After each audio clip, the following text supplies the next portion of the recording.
잘 계셨죠? 예, 마스크 벗어도 되나요? 저만 받겠습니다.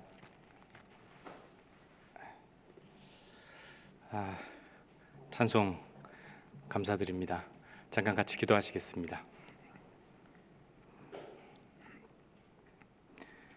사랑과 은혜가 풍성하신 자비롭고 거룩하신 하나님 아버지, 저희를 죄와 사망의 법에서 구원하여 주시고 주님의 몸된 교회에 불러주시고 한 피바다 한 몸 이룬 귀한 형제자매들과 함께 사랑의 교제를 나눌 수 있도록 인도하여 주심을 감사드립니다. 오늘 거룩한 주일을 맞아서 저희들도 한자리에 모아주심을 감사드립니다. 마땅히 이 자리에 함께 교제해야 되나 개인적인 사정으로 함께하지 못하는 형제자매님들 있는 곳에서 하나님의 복음에 합당하게 생활하실 수 있도록 주께서 늘 함께하여 주시고 인도하여 주시기를 원하옵니다. 주님께서 저희에게 맡겨주신 그 복음이 현재 공주 수양관에서 힘있게 전해지고 있습니다. 축의 수양에 인도되어진 많은 분들, 오늘 이 시간에 전해지고 있는 복음 말씀을 통해서 꼭 하나님의 사랑을 깨달아 알 수 있도록 도와주시고 저희와 동일한 천국 소망을 가지고 남은 삶을 살아갈 수 있도록 주께서 도와주시기를 원하옵니다. 또 일산교회에서 또 참석하고 있는 100여 명의 귀한 어르신들 꼭 하나님 말씀을 통해서 구원받고 또 구원받은 형제자매님들은 더욱더 크신 하나님의 사랑을 다시 한번 마음에 새기고 돌아오는 귀한 역사가 일어날 수 있도록 도와주시기를 원하옵니다.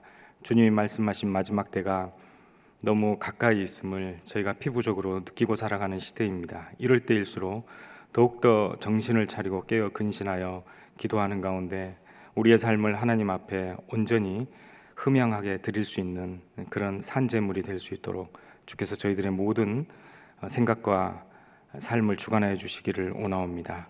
오늘 주일 말씀 교제도 오직 주 성령님께 모든 것을 의지합니다. 우리를 사랑하시는 예수님 이름으로 기도드립니다. 아멘. 예, 다시 인사드리겠습니다. 안녕하십니까?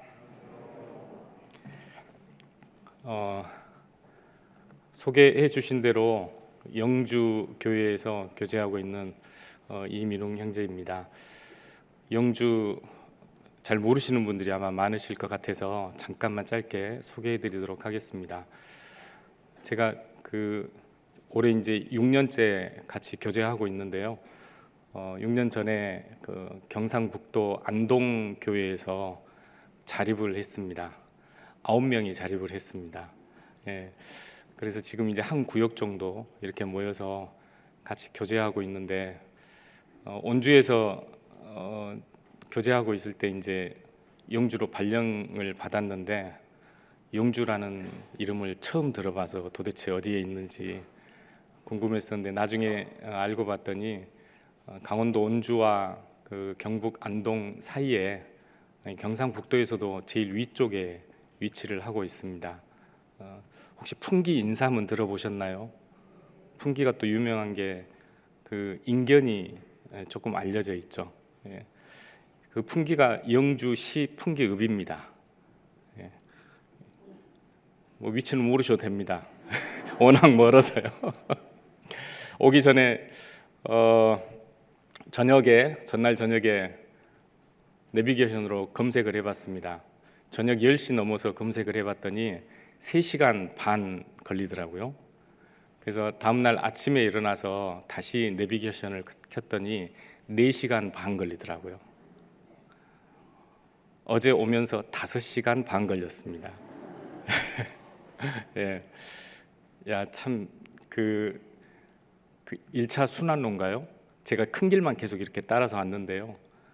와, 참 대단하신 분들이다라는 생각이 들었습니다. 한편으로는 차가 이렇게 막히지 않는 곳에 살 수 있어서 너무 감사를 드리는 또 시간이 잠깐 되기도 했습니다. 잠깐 말씀 보겠습니다. 데살로니가전서 5장입니다. 데살로니가전서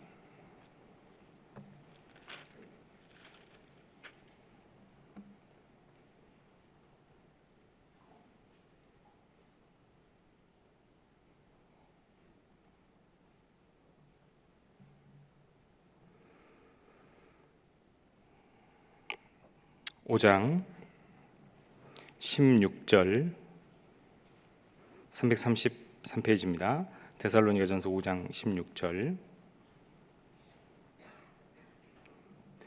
항상 기뻐하라, 쉬지 말고 기도하라, 범사에 감사하라. 이는 그리스도 예수 안에서 너희를 향하신 하나님의 뜻이니라. 18절만 함께 읽어보도록 하겠습니다. 범사에 감사하라. 이는 그리스도 예수 안에서 너희를 향하신 하나님의 뜻이니라. 추계수양회가 아시다시피 공주에서 지금 진행 중에 있습니다. 그저께 저녁부터 금토일 내일까지. 그래서 오늘 오후 5시에 이제 침례식을 하는데요. 어제 저녁 8시 기준으로 해서 사전 접수가 4,316명이고요. 현장 접수가 1,601명입니다. 합쳐서 5,917명이고 거기에 이제 봉사자 약 1,000여 명까지 이렇게 더하면 한 7,000명 정도 가까이 이렇게 지금 참석해서 수양회가 진행되고 있습니다. 현장에 계시는 목사님께서 이렇게 됐다고 저한테 전해 주셨는데 제가 답장을 보냈습니다. 하계 수양회 연장하는 기분이겠네요. 예전보다 이제 수가 이번에 이제 훨씬 더 많아서요.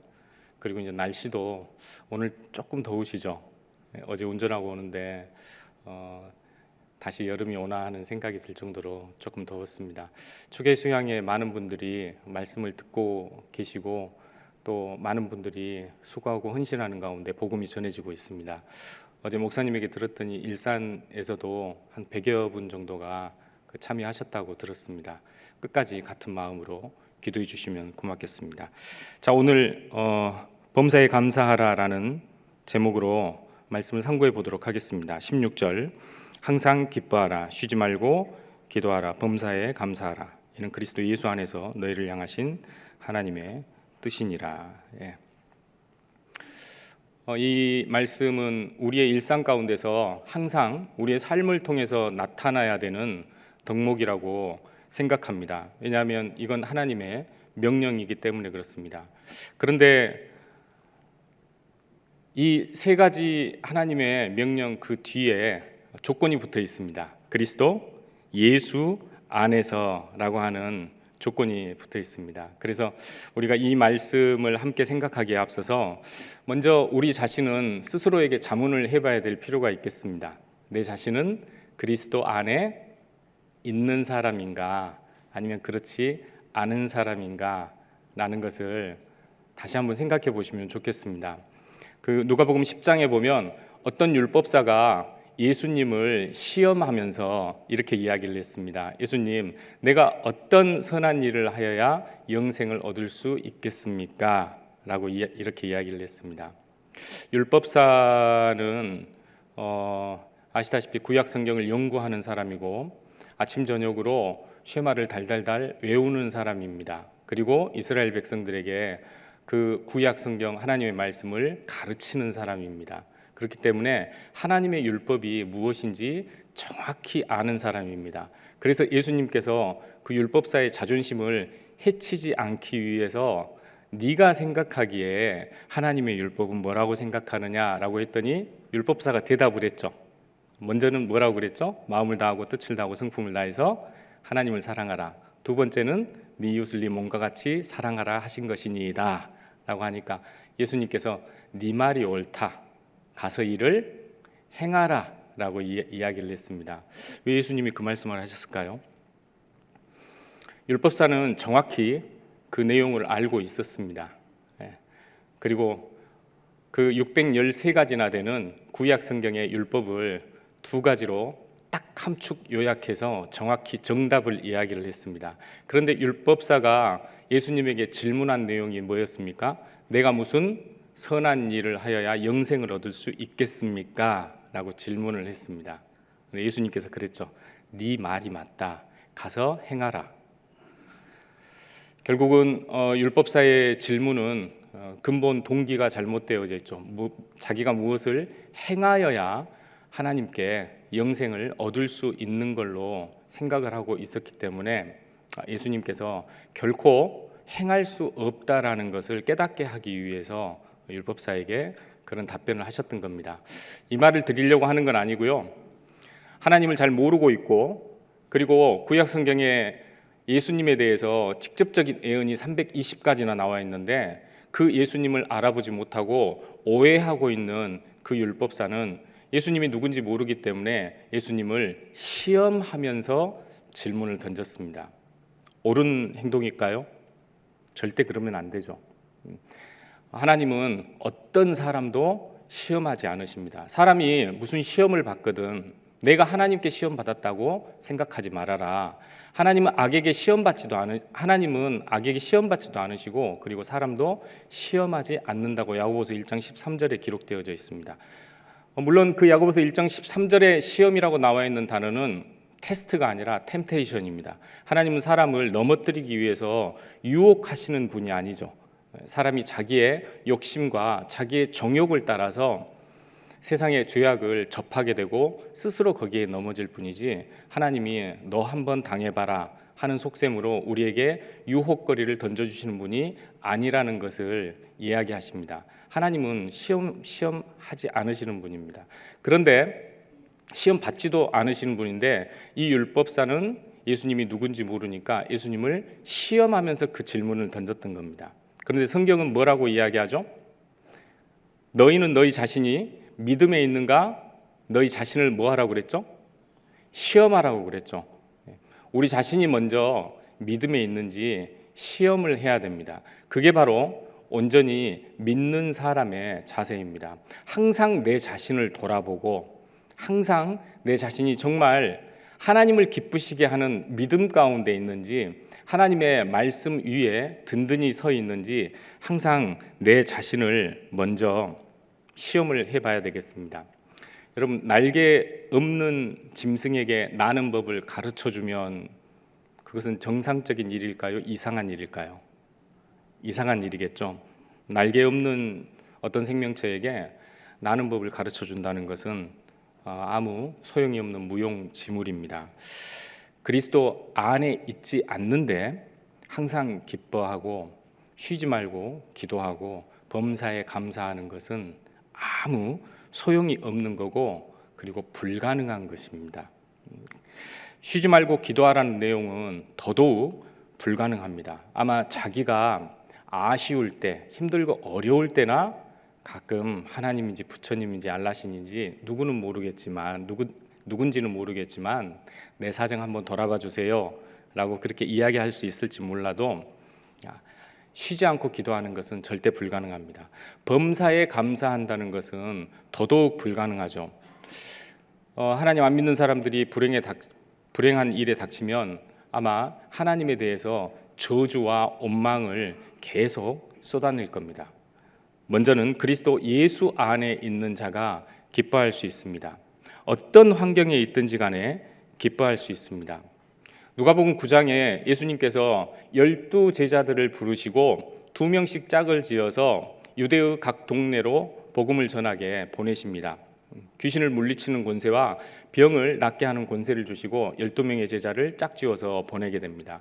누가복음 10장에 보면 70인을 따로 세워서 각각의 동네에 그 70인의 제자들을 따로 보내게 됩니다. 그 70명을 보낼 때도 예수님께서 귀신을 쫓아내는, 그리고 병을 고치는 권능을 주시고 그들을 보냅니다. 근데 그들이 쭉 선교를 하고 와서 예수님에게 선교 보고를 하게 되죠. 선교 보고를 하면서 이렇게 이야기를 합니다. 너무 좋아가지고, 왜냐하면 예수님께서 주신 권세를 다 펼치고 왔거든요. 그리고 효과도 있었습니다. 그래서 와서 돌아와서 이름을 했습니다. 주님, 주의 이름으로 귀신들도 우리에게 항복하더이다 라고 하니까 예수님께서 잘했다, 수고했다, 너희에게 상이 클지어다 라고 이야기할 줄 알았는데 절대 그렇게 이야기하지 않으셨죠.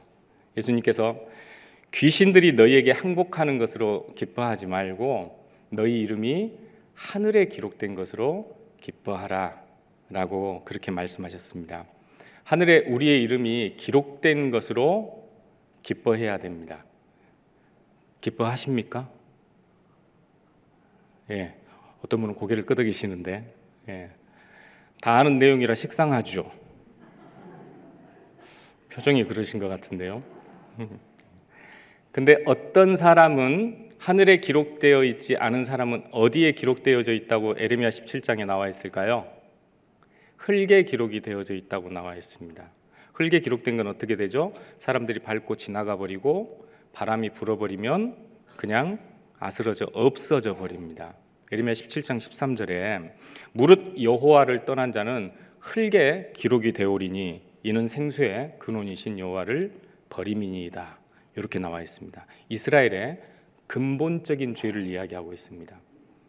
에레미야 2장에도 이스라엘이 하나님을 떠난 그 죄를, 근본적인 이유를 두 가지를 이야기하고 있습니다. 내 백성이 두 가지 악을 행하였나니 곧 생수의 근원되는 나를 버린 것과 웅덩이를 판 것인데 그것은 물을 저축치 못할 터진 웅덩이니라 라고 이렇게 말씀하셨습니다. 먼저는 하나님을 떠난 거, 그것이 근본적인 죄고, 하나님을 떠나서 자기 살 길을 찾아서 자기 방식대로 자기 삶의 시스템을 자기가 만들어가는 거, 그걸 이야기하고 계십니다. 이스라엘은 물이 굉장히 귀한 땅이기 때문에 비가 오면 항상 구덩이를 파서 그 구덩이 안에다가 회 반죽을 이렇게 바릅니다. 물이 새지 않도록. 그렇게 해서 거기에 물을 저축해 놓고 수시로 그 물을 사용을 합니다. 그런데 이스라엘은 큰 지진이 없기로 유명한 나라 중에 하나인데, 이스라엘은 아프리카판과 유럽판과 아시아판 세 개가 물려있는 땅이 이스라엘 땅입니다. 근데 신기하게도 이스라엘 땅에는 큰 지진이 일어나지 않죠. 간혹 여리고성을 무너뜨릴 만한 큰 지진이 일어나기도 합니다.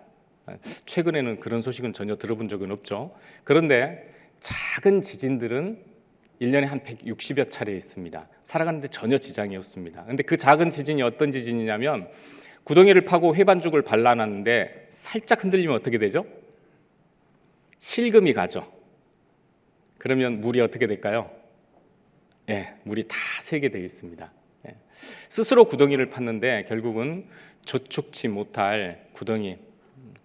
가인이 창세기 4장 17절에 가인이 여호와 앞을 떠나서 자녀를 낳았는데 에녹이라는 자녀를 낳았습니다. 그리고 가인이 자기가 살기 위해서 터전을 마련하고 성을 쌓았습니다. 그 성의 이름 또한 에녹이었습니다. 에녹은 시작이라는 말입니다. 가인은 하나님을 떠나서 자기 방식대로 자기 세상을 구축했습니다. 자기가 견고히 외부 세력으로부터 자기 자신을 보호할 수 있는 성을 쌓았는데 그 이름을 에녹이라고 지었습니다. 하나님을 떠나서의 인생의 시작을 이야기하고 있습니다. 어떻게 됐을까요? 성을 쌓고 그 후에 자녀를 낳고 라멕이라는 자녀는 두 아내를 얻었습니다. 한 사람의 또 한 여인을 묶어서 경건한 가족을 만들고 경건한 자손을 태어나게 하신 그 하나님의 결혼이라는 그 제도를 그때부터 사람은 자기 생각대로, 자기 만족대로, 자기 정욕을 따라서 깨트려 버린 겁니다. 아다와 실라라는 두 아내를 두었죠. 아다는 치장하는 자고 실라는 죄를 더하는 자입니다. 그러니까 아다는 뭔가 외모를 화려하게 꾸몄던 여인인 것 같고, 실라는 아마 아합에게는 이세벨 같은 여자, 아담에게는 하와 같은 여인, 옆에서 죄를 부추겼던 그런 여자였던 것 같습니다. 그 라멕이 이렇게 선포를 하죠. 내가 사람을 죽였고 나의 창상을 인하여 내가 사람을 죽였고 나의 상함을 인하여 내가 소년을 죽였도다. 가인을 위하여는 벌이 7배이지만 나 라멕을 위하여는 벌이 77배니라 라고 이야기를 합니다. 그러니까 나에게 어떤 손해를 입힌 자를 라멕은 죽였습니다.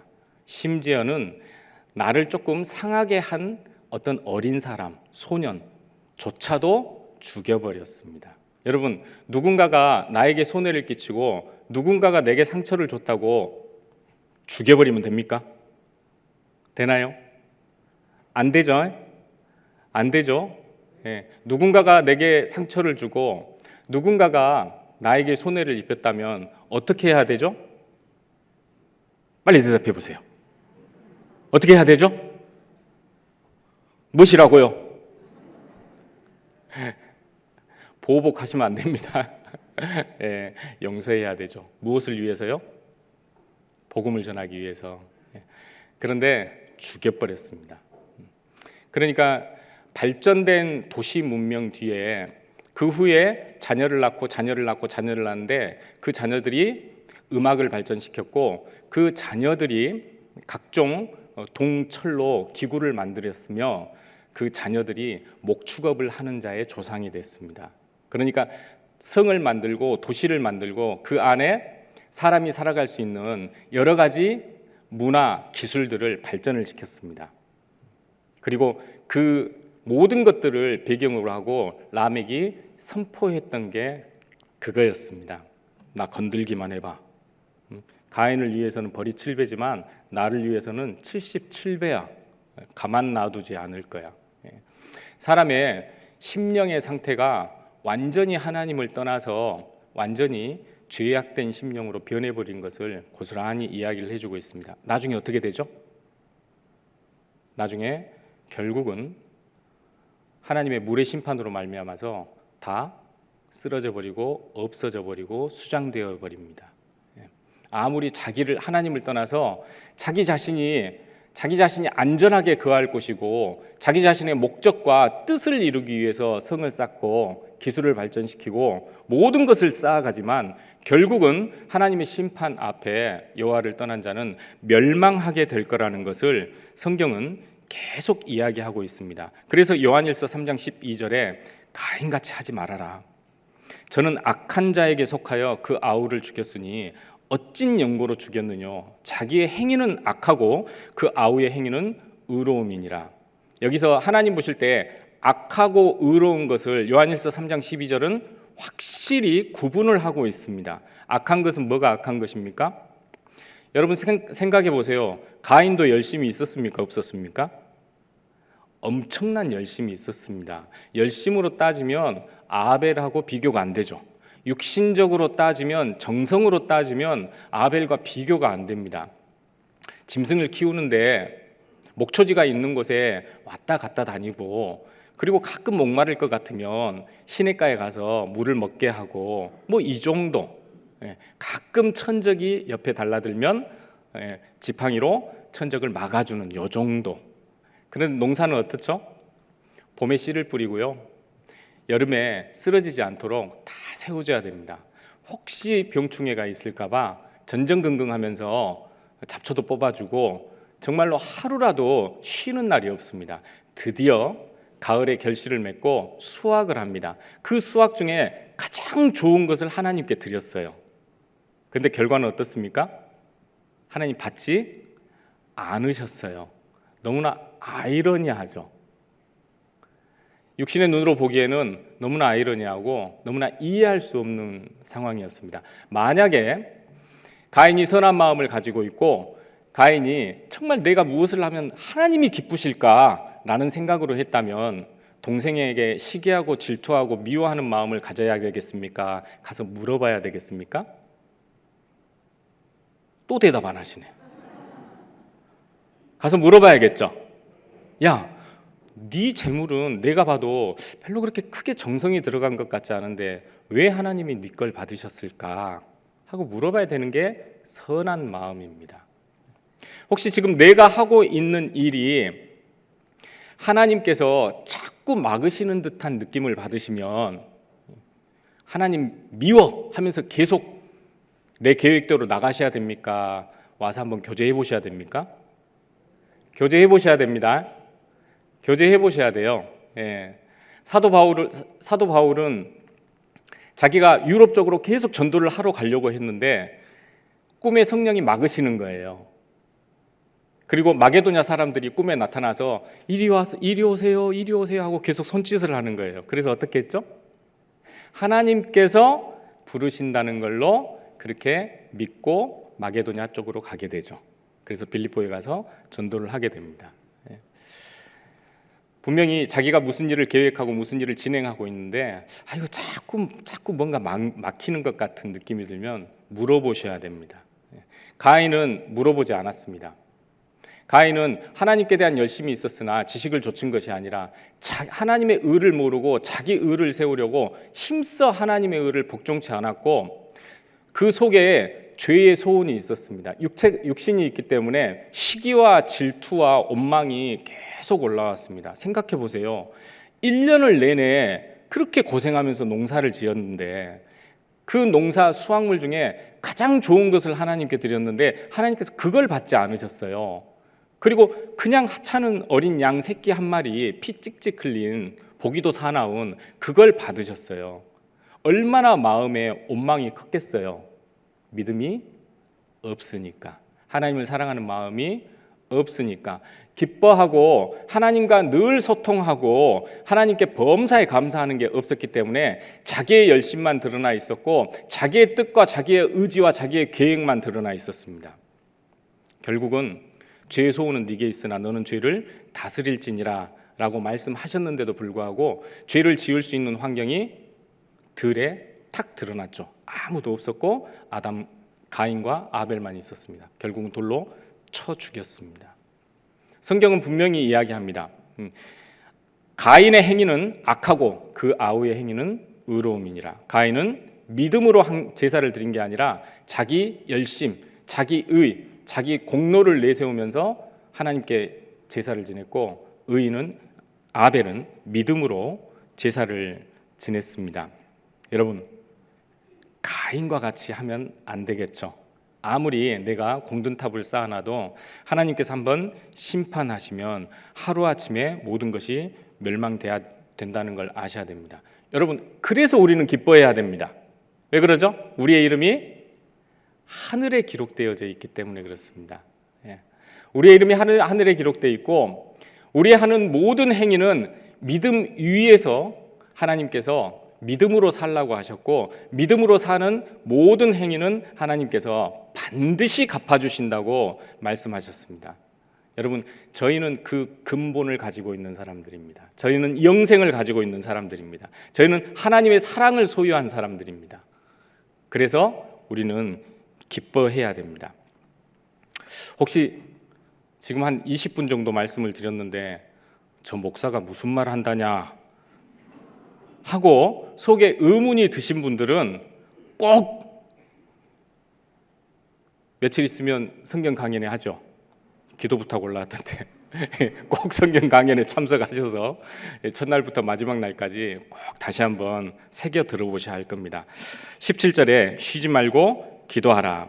그리고 이렇게 기뻐하는 사람이 그 기도를 끊이지 않고 하나님 앞에 자신의 마음을 터놓고 하나님과 교류를 가질 수가 있습니다. 그 세상과 충돌하라라는 책을 기록한 토저 목사님은 그 책에 뭐라고 기록을 해놨냐면 우리가 어떻게 하면 쉬지 않고 기도할 수 있을까요? 평생 내가 하루 24시간 무릎을 꿇고 손을 모으면서 기도를 할 수 있을까요? 아니요. 그거는 불가능한 일입니다. 쉬지 말고 기도하라라는 말씀을 이해하기 위해서 그 책에 나침판의 비유를 들어놓으셨어요. 나침판은 보통 어디를 가리키고 있죠? 북쪽을 가리키고 있죠. 근데 손으로 이렇게 딱 잡아서 일부러 동쪽이나 남쪽으로 가리키게 하면 바늘은 힘이 없어서 여지없이 동쪽이나 남쪽을 가리키게 될 겁니다. 하지만 손을 떼면 어떻게 되죠? 다시 여지없이 북극을 향하게 돼 있습니다. 이 세상을 살면서 우리는 정말 바쁘게 살아갑니다. 우리의 눈과 우리의 입과 우리의 귀와 우리의 코와 우리의 모든 오감을 자극하는 것들이 세상에 너무나도 많습니다. 혹은 어머니는 아이를 돌보느라 바쁘고 학생은 책과 씨름하느라고 바쁘고 운전하시는 분은 운전하느라고 바쁘고 직장에서 열심히 일하시는 분은 열심히 일하시느라고 바쁩니다. 복잡한 세상을 살아가고 있습니다. 특히 우리 시대 때가 아주 최고조로 복잡한 세상을 살아가고 있는 것 같습니다. 가인의 시대 때도 음악이 있었고 가인의 시대 때도 산업이 있었으며 가인의 시대 때도 여러 가지를 제조하는 일이 있었습니다. 여러분, 근데 우리 시대 때가 가장 절정을 이루고 있는 시대임이 확실합니다. 기계와 문명이 그야말로 초고속으로 계속해서 발전하고 있는 시대가 분명합니다. 한 가지 구원받은 그리스도인으로서 걱정하고 조금 더 내 자신을 살펴봐야 될 것은, 내 자신은 이 세상에 하나님이 보실 때 허망한 것들에 얼마나 노출되어져 있는가. 시편의 기자는 나는 비루한 것을 내 눈앞에 두지 아니하며, 그리고 비루한 그런 일들을 하지 않겠다고 하나님 앞에 선포를 합니다. 여호와여, 내 입 앞에 파수꾼을 두소서. 내 입을 지키시옵소서. 내 입 앞에 파수꾼을 두고, 그리고 악을 더듬어 찾는 손을 거두어서 선을 적극적으로 행하는 손이 될 수 있게 해달라고 기도했고, 그리고 이 발로 죄 짓는 곳에 가지 않게 해달라고 기도를 했습니다. 우리의 오감을 자극할 수 있는 세상의 모든 유혹거리들을 우리에게서 멀리하는 것, 그것도 구원받은 그리스도인의 기도 제목에 들어가야 됩니다. 우리 주위에 우리의 말초신경을 자극할 수 있는 것들이 너무나도 많습니다. 그것들이 하나님께 향하여야 될 그 나침판의 바늘 끝을 자꾸 다른 곳으로 향하게 붙잡고 있습니다. 우리 주위에서 그런 것들을 다 치워버렸을 때 구원받은 내 심령은 오직 하나님만 바라보면서 나는 주의 형상으로 만족하겠습니다 라는 기도의 제목처럼 내 안에 계신 하나님을 인해서, 그리고 항상 하나님만 의지하고 바라보는 마음이 늘 마음에 있다는 것을 생각하면서 살아가는 것, 여러분, 그게 기도를 쉬지 않는 것이라고 토저 목사님은 그렇게 말씀을 하셨습니다. 신명기 4장 7절에는 우리 하나님 여호와께서 우리가 그에게 기도할 때마다 우리에게 가까이 하심과 같이 그 신의 가까이함을 얻은 나라가 누구냐? 이스라엘에게 그렇게 말씀하셨습니다. 너희들이 기도할 때 하나님이 가장 가까이 하셨다. 시편 73편 28절 말씀을 잘 알고 계십니다. 하나님께 가까이 함이 내게 무엇이라? 저주라? 아니죠. 하나님께 가까이 함이 내게 복이라. 내가 주 여호와를 나의 피난처로 삼아 주의 모든 행사를 전파하리이다. 그런데 시편 73편 28절 그 앞에 27절에 어떤 내용이 기록되어져 있냐면, 대저 주를 멀리하는 자는 망하리니 음녀같이 주를 떠난 자를 주께서 다 멸하셨나이다. 이렇게 기록되어져 있습니다.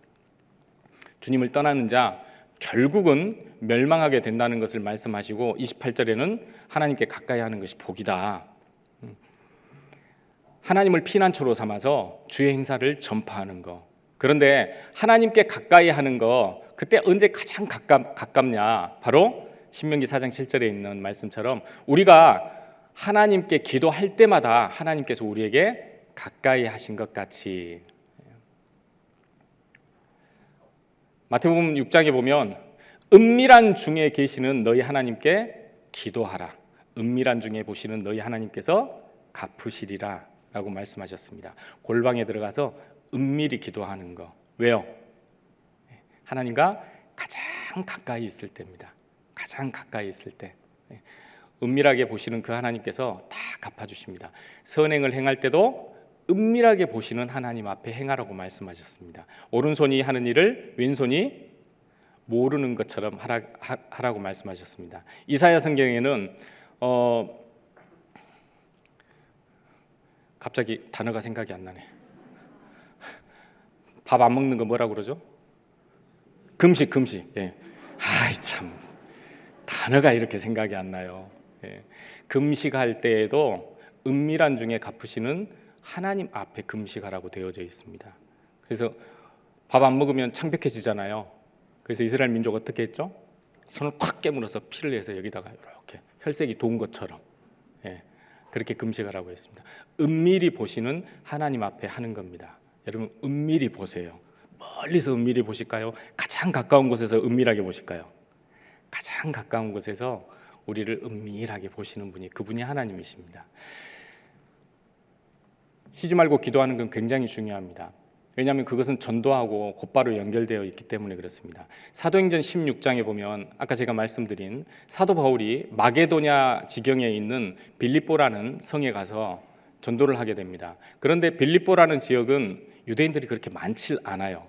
특히 남자들이 많지 않습니다.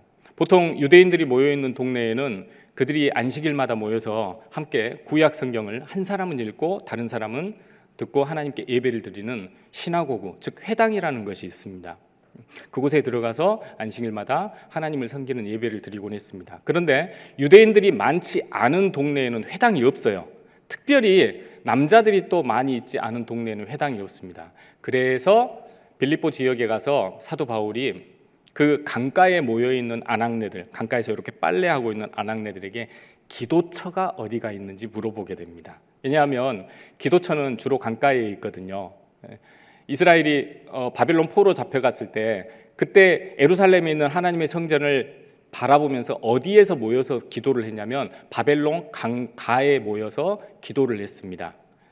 By the rivers of Babylon, 기억나시죠? 예, 바벨론의 강가에서 하나님을 생각하면서 울면서 기도했습니다. 그래서 그 이후에 회당이 없는 곳에서는 기도처를 만들었는데 강가에다가 만들었습니다. 그래서 사도 바울이 강가에 있는 여인들에게 혹시 기도처가 어디가 있는가 하고 물어봤습니다. 근데 거기서 누구를 만났죠? 또 대답 안 하시네.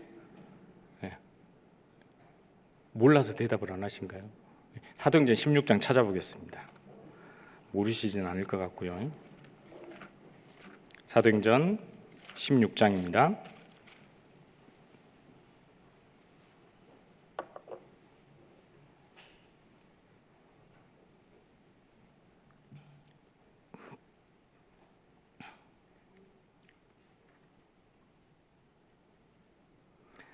(215페이지입니다) 사도행전 16장 13절 안식일에 215페이지입니다.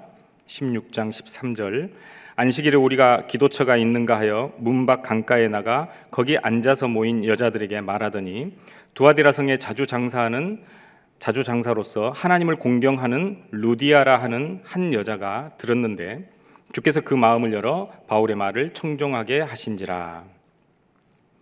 그래서 15절에 저와 그 집이 다 세례를 받고, 그래서 루디아와 그 집이 다 구원을 받았죠. 아시다시피 루디아는 하나님을 공경하는 여인이었지만 아직 구원은 받지 못한 상태였습니다. 사도행전 10장에도 백부장 고넬료는 하나님을 경외하는 사람으로 나와 있습니다. 항상 기도하는 사람으로 나와 있고, 그래서 하나님께서 그 기도를 들으시고 천사를 보내서 옆바에 있는 베드로를 청하게 했죠. 그래서 종 3명을 보내서 베드로를 통해서 다 가족들이 기다리고 있다가 고넬료와 그의 가족들이 다 구원을 받는 일이 있었습니다. 그 고넬료도 구원은 받지 않았지만은 하나님을 경외하는 사람이었고 늘상 기도하는 사람이었습니다. 그런데 사도 바울이 기도처가 있는 곳을 찾다가 루디아라는 여인을 만났고 그 루디아의 마음을 하나님께서 열어주셨고 루디아와 그 모든 집이 구원을 받게 됐습니다. 그 다음에 기도하는 장소로 가다가 누구를 만나냐면 귀신 들린 여종 하나를 만나게 됩니다. 거기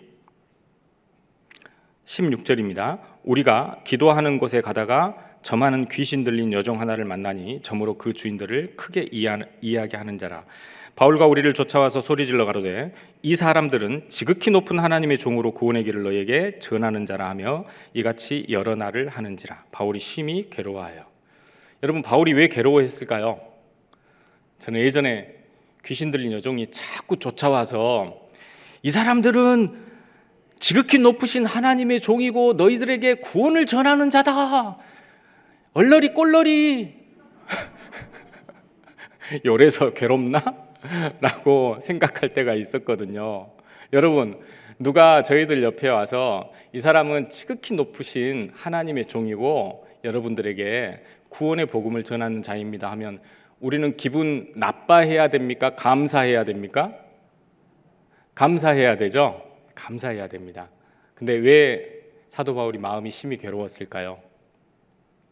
이 한 영혼이 사단 마귀에 붙잡혀서 어떻게 할 수 없는 그 모습을 보고 사도 바울은 괴로워했습니다. 그래서 예수님의 이름으로 귀신을 쫓아내줬고, 그 점치는 여종으로 인해서 크게 돈을 벌고 있었던 그 주인들이 사도 바울과 실라와 그 일행들을 잡아서 고발을 하고 심히 옷을 벗기고 심히 매를 치고 깊은 옥에 가두게 됩니다. 근데 그 깊은 옥에 갇혔을 때 바울과 실라가 착고를 차고 했던 일이 뭡니까? 기도하고 찬송했죠. 예, 기도하고 찬송했습니다. 예, 그리고 그 소리를 옥에 있는 모든 죄수들이 들었습니다. 그때 땅의 터가 흔들리고 옥문이, 착고가 풀어지고 옥문이 열렸습니다. 근데 그때 누가 잠에 졸다가 깼죠? 졸다가 깼어요. 지금도 깨시는 분이 계셔요. 졸다가 깼습니다. 예. 빌립보 감옥에 간수쟁이가 졸다가 깼습니다. 간수가. 근데 깨서 보니까 옥문이 다 열려 있었죠.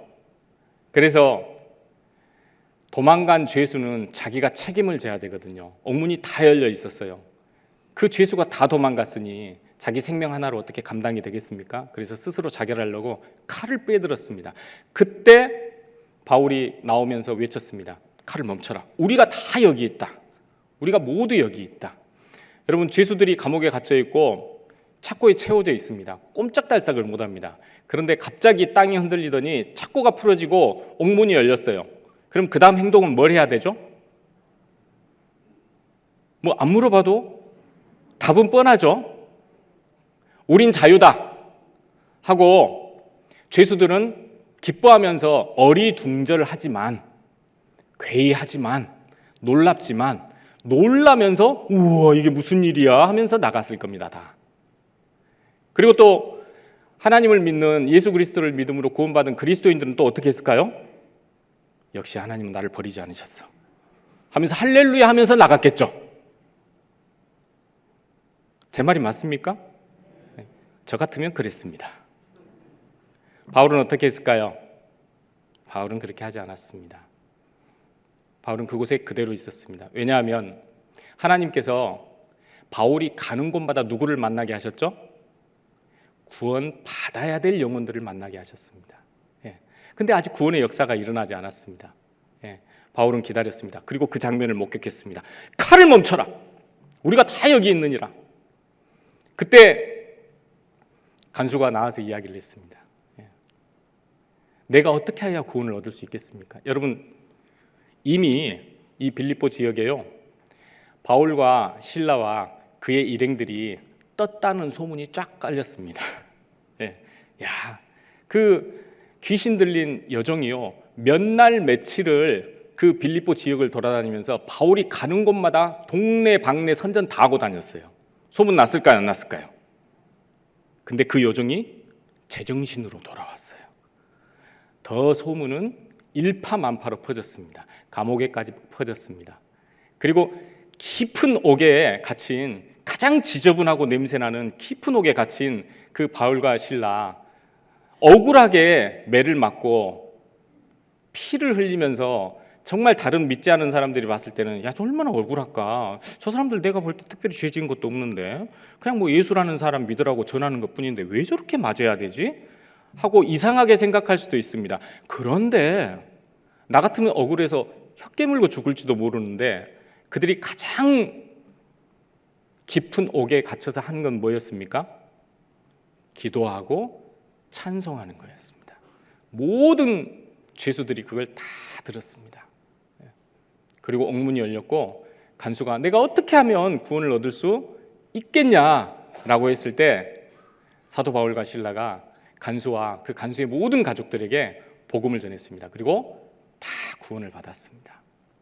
그리고 다음 날이 왔습니다. 그 감옥을 관장하고 있던 상관들이 조사해 보니까 야, 이 바울이라는 사람 로마 시민이네. 로마 시민을 아무 이유 없이 가두면 돼요, 안 돼요? 안 되잖아요.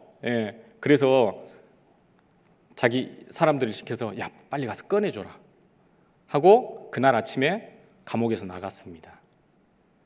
옥문이 열렸고 착고가 벗겨졌는데 그날 저녁에 간수와 간수의 가족들이 다 구원받았어요. 그러나 여전히 사도 바울은 어디에 있었죠? 여전히 감옥에 있었습니다. 그리고 하나님께서 사람들을 통해서 바울을 감옥으로 빼내주셔서 또 다른 사역지로 가서 복음을 전하게 됐습니다. 사도 바울은 가는 곳마다 하나님께서 분명히 나에게 붙여줄 영혼이 있다라고 생각을 하고 가는 곳마다 뭘 먼저 했습니까? 가장 먼저 한 거, 기도처를 찾았고 기도하는 곳으로 가다가 귀신 들린 여종을 만났고, 그리고 감옥에서 그 힘들고 어려운 상황 가운데서 가장 먼저 한 것은 기도하고 찬송하는 거였습니다. 예수님도 마찬가지죠. 마가복음 1장 35절에 보면 예수님도 새벽 오히려 미명에 예수님께서 일어나셔서 한적한 곳으로 가셔서 기도하셨습니다. 예수님은 하루의 시작을 기도로 하셨습니다. 그리고 마가복음 1장 38절 그 뒤에 뭐라고 말씀하시냐면 우리가 다른 가까운 마을들로 가자. 내가 거기서도 전도하리니 내가 이를 위하여 왔노라.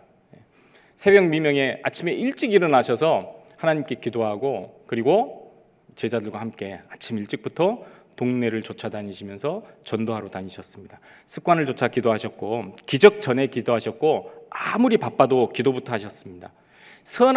우리가 아무리 선한 일을 할 때에도요, 기도가 없으면 항상 우리는 갈등이 일어나게 되어져 있습니다. 사도행전 5장에 보면 베드로와 그의 무리들이 가는 곳마다 복음을 전했는데 그때마다 3,000명, 5,000명이 계속해서 구원을 받는 거예요.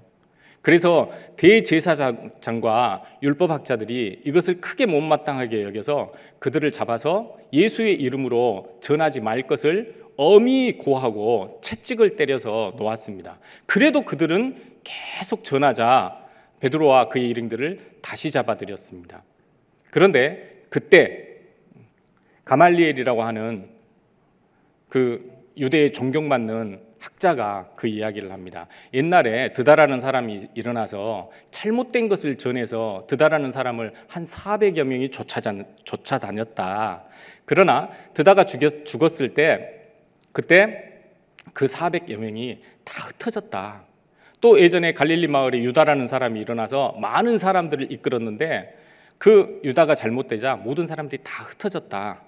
만약에 지금 베드로란 저 사람들의 무리가 전하고 있는 내용이 사람에게서 났으면 가만히 내버려둬도 그냥 다 흩어져 버릴 것이다. 그러나 하나님께로서 나타면 우리가 하나님을 대적하는 자가 될까 두려우니라.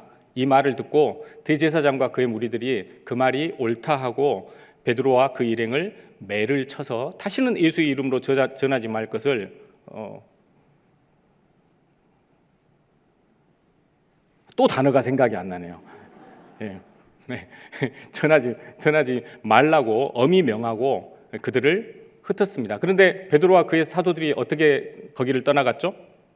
자기가 복음을 전하면서 고난을 받기에 합당한 자로 여기심을 너무 기뻐하면서 떠났다고 되어져 있잖아요. 예, 그 다음에 이제 6장의 내용으로 넘어가거든요. 6장의 내용에 어떤 내용이 나오냐면 구원받은 사람이 많아졌어요.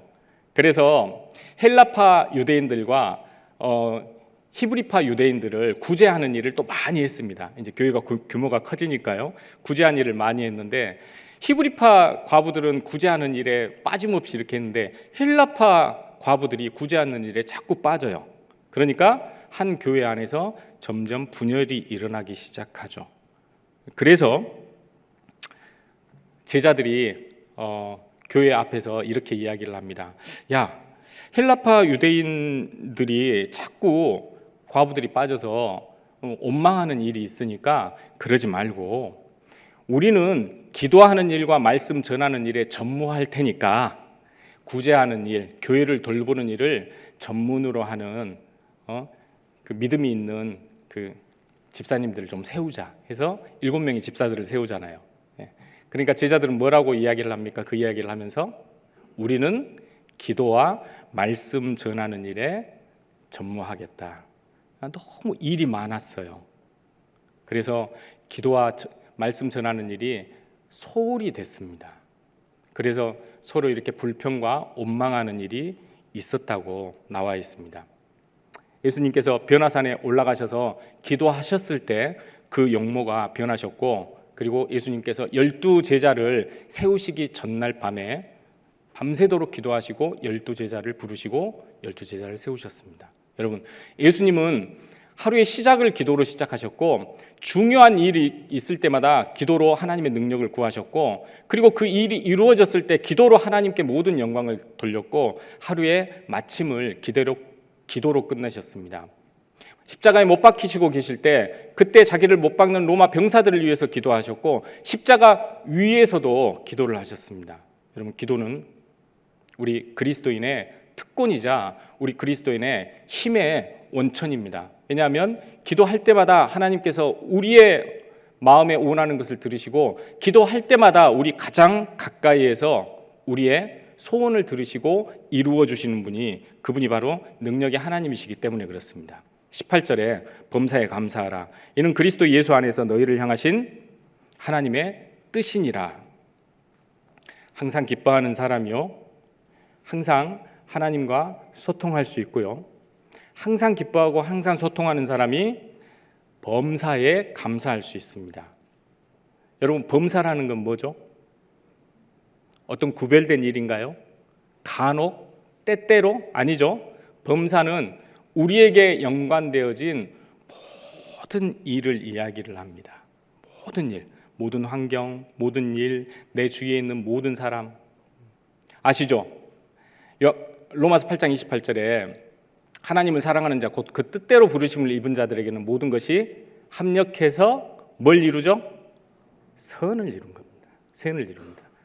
그런데 모든 것이 합력해서 선을 이룬다고 하셨는데, 그 모든 것 중에 우리가 생각하는 좋고 편하고 아름답고 예쁘고 이쁘고 이런 게 몇 개나 있을까요? 많지 않습니다. 힘들고 어렵고, 어쩔 때는 참아야 되고, 어쩔 때는 믿어줘야 되고, 어쩔 때는 끝까지 견뎌야 됩니다. 이런 일들 투성이에요. 맞아요? 맞아요? 왜요? 우리에게 사랑하라고 하셨거든요. 제가 방금 말씀드린 내용이 무슨 내용입니까? 사랑의 구체적인 내용입니다. 구원받은 이후에 우리의 삶은 자기 십자가를 지고 골고다 언덕에 올라가셨던, 그리고 결국은 그 십자가에 못 박혀 피 흘려 돌아가셨던 그 예수 그리스도의 발자취를 쫓아가는 길, 그것이 바로 구원받은 그리스도인의 길입니다. 심지어는 곡괭이를 들고 뒤를 돌아보는 자는 하나님 나라에 합당치 않다고 이야기를 했습니다. 일을 하고 있는데 세상을 돌아봐요. 일을 하고 있는데 구원받기 전에 나의 모습을 돌아봅니다. 일을 하고 있는데, 하나님의 일을 하고 있는데, 세상 사람들이 세상에서 쾌락을 누리면서 세상 것으로 만족하고 잠시 만족하고 있는 모습을 보면서 뒤를 돌아봅니다. 그게 우리 자신이잖아요. 근데 뒤를 돌아보는 자도 합당치 않다라고 이야기를 해주셨고, 그리고 소돔과 고모라성에서 롯의 아내를 통해서 우리에게 확실히 그 일의 결과가 어떠한지 이야기를 해주셨습니다.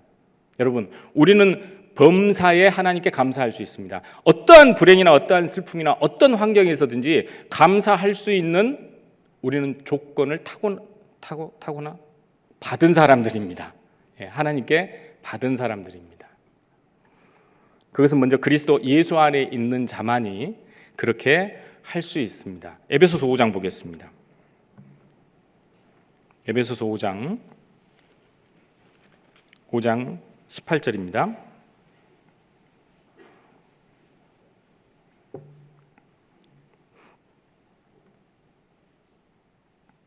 에베소서 5장 18절.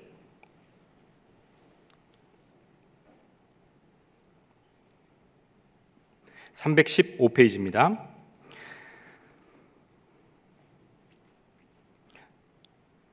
18절. 술 취하지 말라. 이는 방탕한 것이니 오직 성령의 충만을 받으라.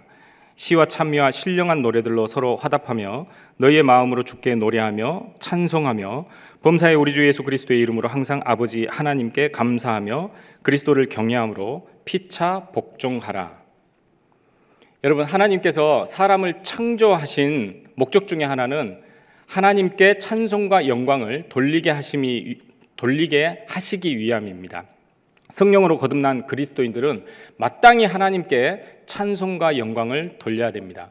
구약 시대 때 이스라엘을 구속하신 목적이 있습니다. 이사야 43장 21절에 이 백성은 내가 나를 위하여 지었나니 나의 찬송을 부르게 하려 함이니라 라고 하셨습니다. 신약 시대에 구원받은 그리스도인들을 구원하신 목적이 무엇입니까? 에베소서 1장 6절에 이는 그의 사랑하시는 자 안에서 우리에게 거저 주시는 바 그의 은혜의 영광을 찬미하게 하려는 것이라. 베드로 사도는 또 이렇게 이야기하셨죠. 오직 너희는 택하신 족속이요 왕같은 제사장이요 거룩한 나라요 그의 소유된 백성이니 너희를 어두운 데서 불러내어 그의 기이한 빛에 들어가게 하신 자의 아름다운 덕을 선전하게 하려 하심이니라. 예수님께서 우리를 위해서 해주신 그 아름다운 덕, 하나님께 영광을 돌리면서 모든 세상 사람들에게 전파하는 것, 그것이 바로 우리를 구원하신 목적입니다. 여기 에베소서 5장이에요. 19절에 보시면 시와 찬미와 신령한 노래들로 서로 화답하며, 구약 시대 때 이스라엘 백성들은 모이면요 주로 시편을 가지고 하나님께 찬미했던 것 같습니다. 시편은 구약 시대에만 필요했을까요? 아니요. 사도 바울도 시편을 가장 앞에 이야기를 하고 있습니다. 여기 기록이 되어져 있잖아요. 영어 성경에 보면 여기 뭐라고 나와 있냐면 speak to one another, 서로 말해라, with psalm, hymns and spiritual song, 이렇게 나와 있습니다. 시와 찬미와 신령한 노래로 서로 화답하라고 되어 있습니다. 시편에는 구속받은 백성들이 하나님을 찬미한 것으로 그런 내용들로 굉장히 가득 차 있죠. 그래서 시편을 기초로 해서 시편이 찬미의 기초가 되고 뿌리가 된다는 것을 잠깐 좀 우리가 짐작해서 생각해 볼 수 있겠습니다. 또 구원받은 그리스도인의 입에서 나오는 노래가 자칫 잘못하면 세상의 영향을 받아서 육신적인 내용으로 흘러갈 것을 사도 바울은 알고 계셨기 때문에 스피리추얼 송, 신령한 노래를 부르라고 했습니다. 시편 33편에 보면 찬송은 정직한 자의 마땅한 거라고 말씀하시면서 구원받은 그리스도인에게 헛노래 부르라고 하셨습니까? 새 노래 부르라고 했습니까? 새 노래를 부르라고 했습니다.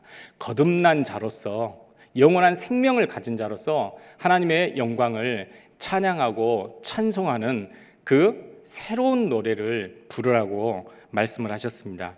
그리고 주께, 거기 보시면 너희의 마음으로 주께 노래하며 찬송하며 라고 되어 있죠. 노래하는 대상은 누구죠?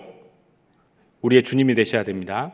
그리고 마음으로 주께 노래하라라고 되어 있으니까요, 형식에 치우치시면 안 됩니다. 교회에서, 신성한 교회에서, 경건한 교회에서 드럼 치면 되네 안 되네, 박수 치면 되네 안 되네, 굳이 그런 걸 따질 필요는 없을 것 같습니다. 그러나 꼭 들어가야 될 게 있습니다. 뭐가 들어가야 되죠? 신령과 진정으로, 진실된 마음으로 하나님을 찬양하는 것은 정말로 필요합니다. 교회에서 찬양을 많이 하고 계시죠? 그래서 저희 교회에서 저희만의 문화들을 만들어가고 있습니다. 엊그제 그 광주교회 지휘하시는 집사님하고 잠깐 통화를 했는데 한 곡이 나오기까지 얼마나 몇 날 며칠을 밤을 새면서 편곡하는 그 자매님들, 또 다시 그 편곡되어진 악보를 연주를 했을 때 이거 우리하고는 조금 안 맞는다 했을 때 여지없이 버려버리는 그 과감함 그리고 또 한 곡을 선정하기 위해서 몇 날 며칠을 계속 또 음악을 들어보는 그 정성, 그런 것들을 통해서 한 곡 한 곡이 나온다는, 지금도 나오고 있다는 것을 이야기를 해주시더라고요. 제가 있을 때도 그랬거든요. 그래서 참 찬송이 너무 우리 구원받은 그리스도인들 교회 안에서 우리의 문화를 이렇게 말씀을 통해서 만들어가고 있구나라는 것에 또 다시 한번 감사를 드릴 수가 있었습니다. 마음으로 주께 노래하며 찬송하며, 형식에 치우치면 안 됩니다. 또 진정한 찬송은 마음에 감사가 바탕이 안 되면 안 되니까 거기 그렇게 기록되어 있죠. 20절 한번 같이 읽어보실까요? 범사에 우리 주 예수 그리스도의 이름으로 항상 아버지 하나님께 감사하며 라고 하였습니다. 여러분, 찬송은 삶과 연결이 되어야 합니다. 그래서 앞에 무슨 말이 있죠? 방금 읽은 무슨 말? 범사에. 우리의 삶과 직접적으로 연결이 되어 있습니다. 2주 전에 광주에 있는 큰아이와 전화 통화를 했습니다. 큰아이가 그 지인을 전도를 해서 학예 수양회 때 가서 말씀을 듣고 왔어요. 그런데 아직까지 뭔가 의문이 남아 있어서 광주 봉성교회 청년 형제자매들과 함께 이제 비디오를 보고 있다고 그 상황에서 이제 잠깐 통화를 했었는데요. 저한테 큰아이가 자꾸 물어보더라고요. 아빠, 그런데 뭘 저한테 물어보더라고요. 뭘 물어봐? 아니, 하나님께서 바람을 불어서 홍해 바다를 가르셨다고 했는데 그런데 사람은 안 날아갔네. 혹시 그거 생각해 보신 적 없으세요? 예, 생각 안 해보셨으면 이번 집회 꼭 들어보셔야 됩니다. 아마 다들 한 번쯤은 생각해 보셨을 것 같은데요. 야, 그렇게 큰 바다를 그렇게 어마어마한 규모로 갈랐는데 그 정도 바람인데 사람은 안 날아갔네. 장정만 60만이라고 했으니까요. 대략 예상을 하는 게 한 200만이 넘었을 거다라고 이야기를 하고, 어떤 학자는 아니야 300만도 훨씬 더 넘었을 거다라고 이야기를 합니다. 애굽의 사막에서 사우디아라비아 미디안 사막까지 길이가 15km입니다. 그리고 그 폭이 몇 킬로가 갈라졌냐면 6km가 갈라졌어요. 그러니까 15km면요 보통 사람이 하루길 되는 거리라고 하죠.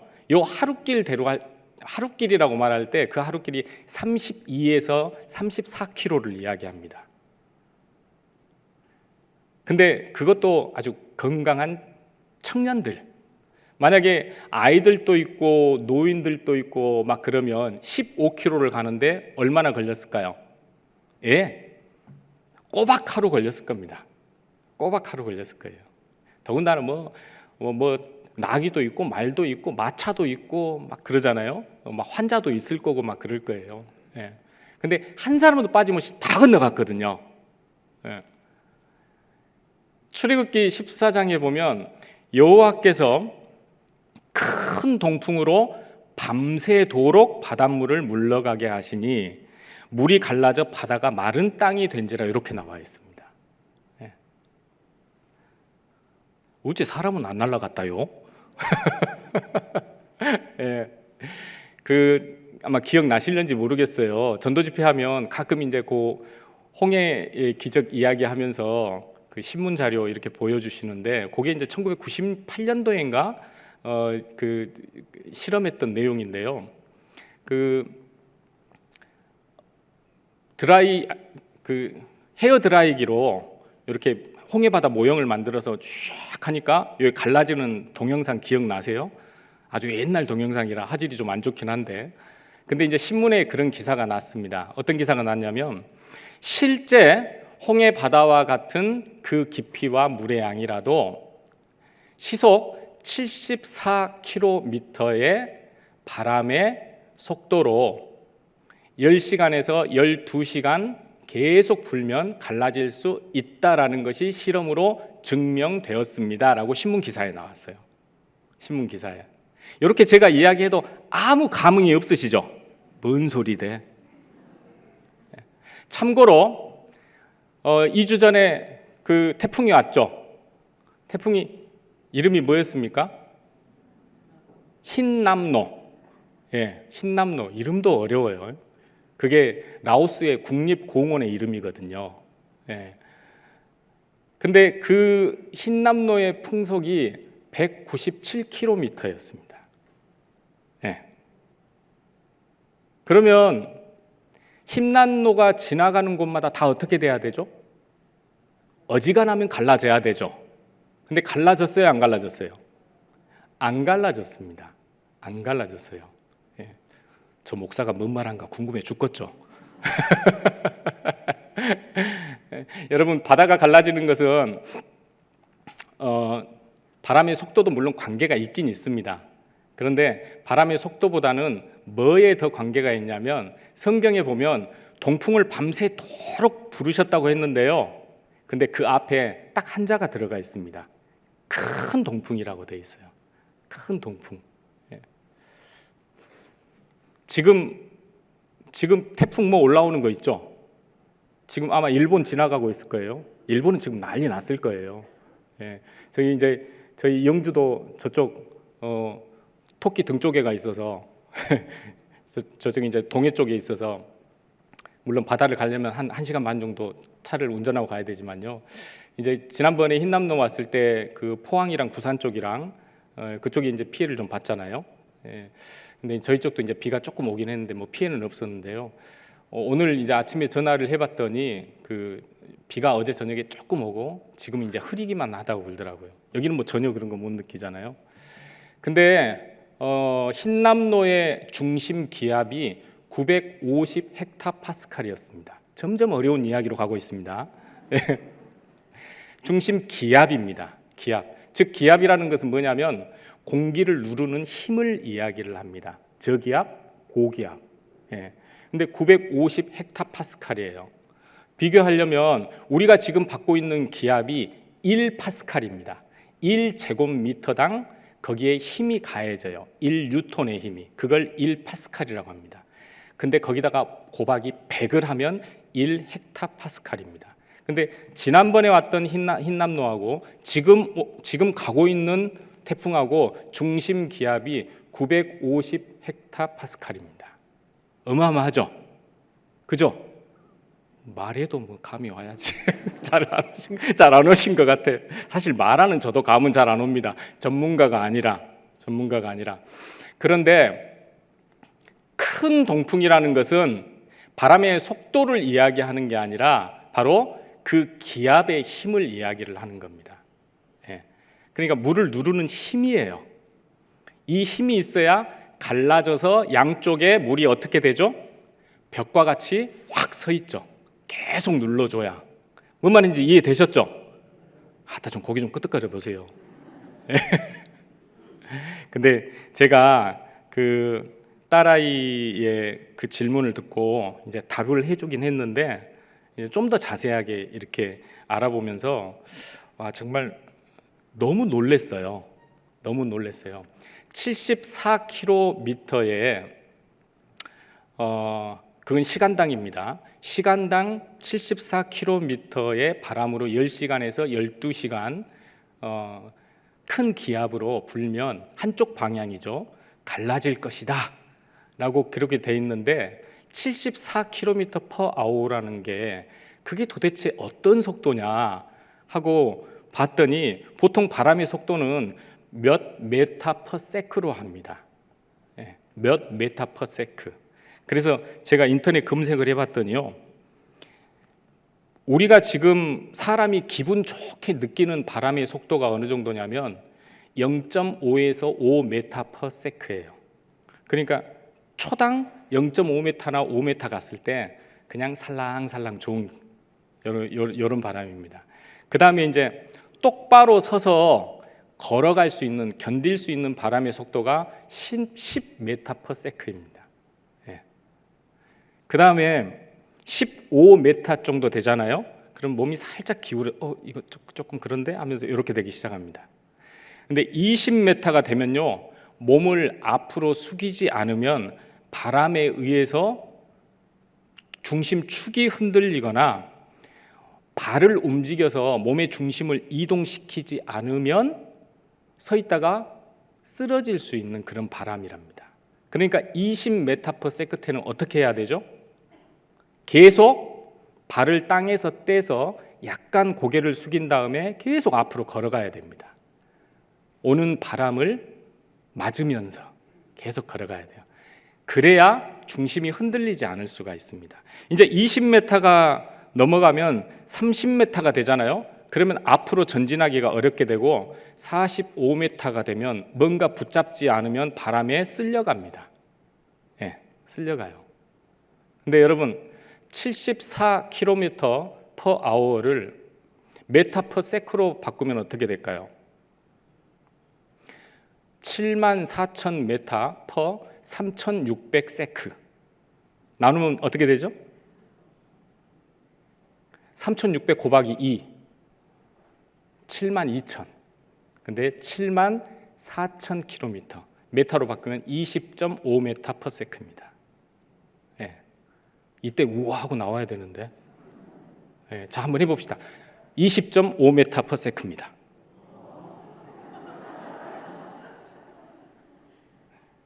이번 성경 강연할 때 꼭 그렇게 하셔야 됩니다. 예, 꼭 그렇게 하셔야 돼요. 굉장히 중요합니다. 그러면 옆에 말씀 들어오셨던 분들, 놀라운 일이구나. 실제 그래요, 실제. 여러분 놀라운 일입니다. 예. 그 큰 동풍으로요, 그 물을 눌러서요, 쫙 갈라지게 하셨고요. 이스라엘 백성들에게 한눈 팔지 못하도록 이스라엘 백성들에게 계속해서 바람을 맞으면서 사우디아라비아 사막 쪽으로 15km를 계속 걸어야 돼요. 짧은 거리가 아니에요. 계속 걸어야 돼요. 그런데 걷지 않으면 중심을 잃고 무릎을 꿇을 수밖에 없는 그런 바람 계속 걸으면서 혹시 조금 힘들어하는 사람 있으면 옆에서 부축하면서 계속 갈 수 있는 그런 바람 20m였습니다. 너무 놀랍지 않습니까? 너무 놀라요. 근데 제가 그것을 잠깐 찾아보면서 너무 감사가 됐어요. 너무 정말 감사하다.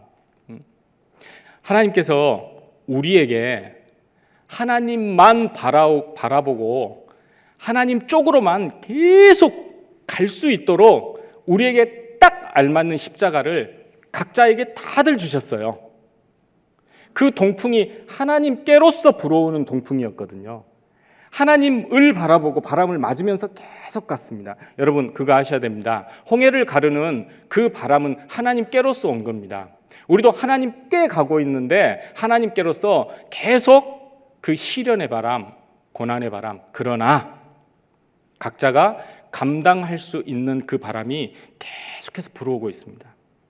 사도 바울도 안질이 있었나 봐요. 그래서 더디어에게 대피를 시켰잖아요. 사도 바울이 이 안질 때문에 좀 마음에 문제가 됐었던 모양이에요.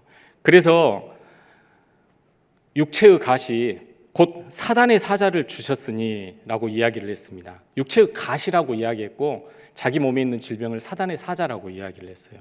그래서 이것이 내게 떠나게 하기를 하나님께 3번이나 주께 간구를 드렸습니다. 하나님, 눈아파 죽겠어요. 이것만 없으면 내가 어떻게 할 것 같은데, 내가 이것만 없으면 내가 한바탕 할 것 같은데, 내가 이것만 없으면 내가 복음을 더 잘 전할 수 있을 것 같은데, 하나님 이거 어떻게 이거 안지를 어떻게 좀 낫게 해줄 수 없을까요?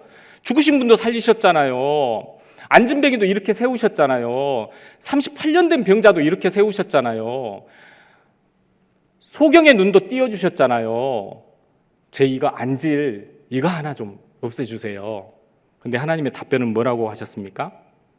내 은혜가 네게 족하다 라고 말씀하셨습니다. 이는 내 능력이 약한 데서 온전하여짐이라. 그래서 사도 바울이 그 다음부터 자기의 뭘 자랑했죠?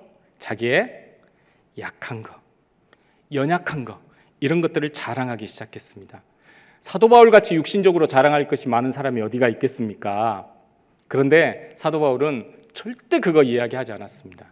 자기의 연약한 거, 자기의 부족한 거, 정말 주님 보실 때 너무나도 죄악된 자기 자신 하나님 앞에 늘 토했습니다. 오라 나는 공고한 사람이로다.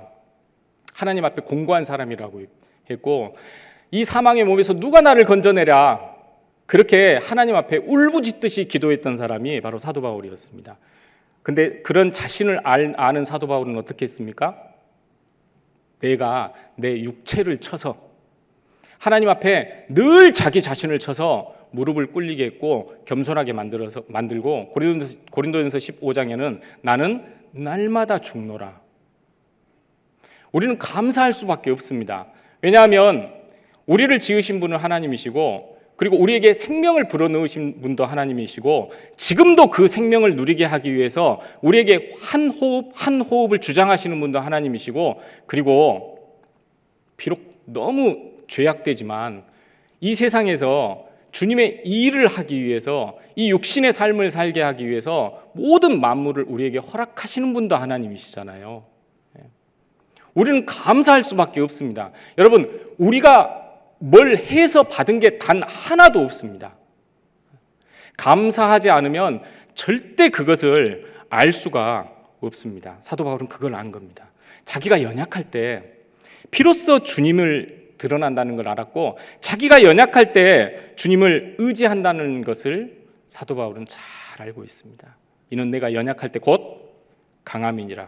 그래서 고난당한 것이 내게 유익이다. 고난 당하기 전에는 내가 주의 율례를 배우지 못했는데 고난 당하고 나니까 깨닫게 됐고, 고난 당하기 전에는 그릇 행했는데 이제는 주님의 말씀대로 살게 됐다고 했고, 베드로전서 3장 17절에는 선을 행함으로 고난을 받는 것이 하나님의 뜻이라고 나와 있습니다. 악을 행함으로 고난 받는 것보다 훨씬 낫다고 돼 있어요. 여러분, 악을 행하면서 고난을 받는데 그걸 하나님께 고난 받는다고 혹시 착각을 하고 계시지는 않습니까? 절대 그러면 안 됩니다. 하나님의 뜻, 말씀을 순종하면서 고난 받는 것이, 그것이 하나님의 뜻이에요. 베드로전서 3장 17절에 그렇게 나와 있어요. 에레미야 예가 3장에는 사람이 젊었을 때 멍에를 매는 것이 좋으니 앉아서 잠잠할 것은 주께서 내게 메우셨습니다. 각자의 십자가 누가 주신 겁니까? 하나님께서 주신 겁니다. 가장 알맞게 주신 겁니다. 여러분, 그래서 고난 중에도 감사할 수 있습니다.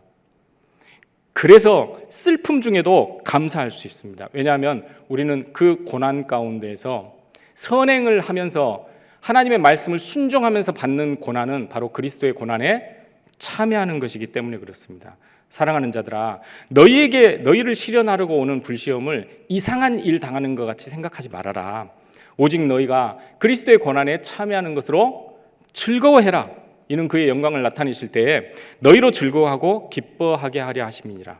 하나님은 섭리의 하나님이십니다. 요셉의 고통을 알고 계십니까? 야곱에게 사랑은 받았지만 형들에게 미움을 받아서 결국 17살 때 팔려버리고 맙니다. 팔려버린 것도 억울한데, 팔려버리고 난 다음에도 계속 종살이를 했고, 결국은 보디발의 아내에게 애매한 고난을 당하게 되고 옥살이를 했고, 술 맡은 관원장의 꿈을 해석해줬지만 답장은 2년째 돌아오지 않는 답답한 삶을 13년 동안이나 살았습니다. 그런데 13년 후에 어떤 일이 발생했습니까? 바로왕의 꿈을 하나님께서 보여주셨고, 그 꿈을 이야기했고, 한순간에 하나님께서 총리의 자리로 올려주셨고, 그 총리의 자리에서 결국은 그 꿈 해석한 대로 7년 풍년을 아주 지혜롭게 준비할 수 있었고, 그리고 7년 흉년 동안에 그 준비한 것을 지혜롭게 사용을 할 수 있었습니다. 그리고 형들을 만났죠. 근데 그 형들을 만나기 전에 요셉이 두 아들을 낳았습니다. 하나의 이름은 므낫세, 또 하나의 이름 뭐였죠? 에브라임이었습니다. 답을 한 분이 하셔서 감사합니다. 므낫세의 뜻은 하나님께서 나의 고난과, 이 땅에서 내가 받은 고난과 내 아비의 집의 모든 기억을 잊게 하셨다 하며, 그게 므낫세라는 뜻입니다. 에브라임, 하나님께서 나를 창성케 하셨다라는 뜻입니다. 여러분, 요셉은요 17살 이후에 어떻게 해서 자기가 고난을 받았는지 다 기억하고 있었습니다. 형들에게 아버지 집에 있을 때 어떤 어려움을 당했는지, 어떤 억울한 일을 당했는지 다 기억하고 있었습니다. 므낫세를 낳고, 첫째 아들을 낳고 이름을 므낫세라고 했습니다. 하나님께서 나의 고난을 돌아보셨고 내 아비의 집에서 있었던 모든 일을 잊게 하셨다. 요셉은 계속 고난의 연속이었지만 그걸 다 품고 있었습니다. 그리고 하나님께서 13년 후에 그 모든 것을 다 풀어주셨습니다. 너희로 이 광야 40년을 걷게 하신 것을 기억해라.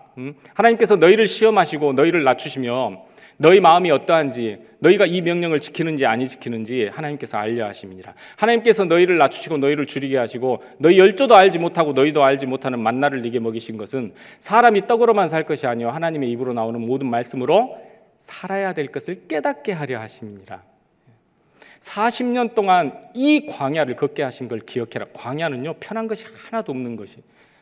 신명기 8장 2절 3절 말씀이었습니다. 근데 신명기 8장 한 페이지 딱 넘겨보면요, 16절에 뭐라고 나와 있냐면 하나님께서 애굽 곧 너희의 종되었던 땅에서 인도하여 내고 광활한 땅, 간조한 땅, 물 없는 땅, 그 불뱀과 정갈이 가득한 땅, 그 땅으로 너희를 인도하시고 반석을 쳐서 너희에게 물을 내시고 너희도 알지 못하고 너희 조상도 알지 못하는 그 만나를 네게 먹이신 것은 마침내 네게 무엇을 주려 하심이니라?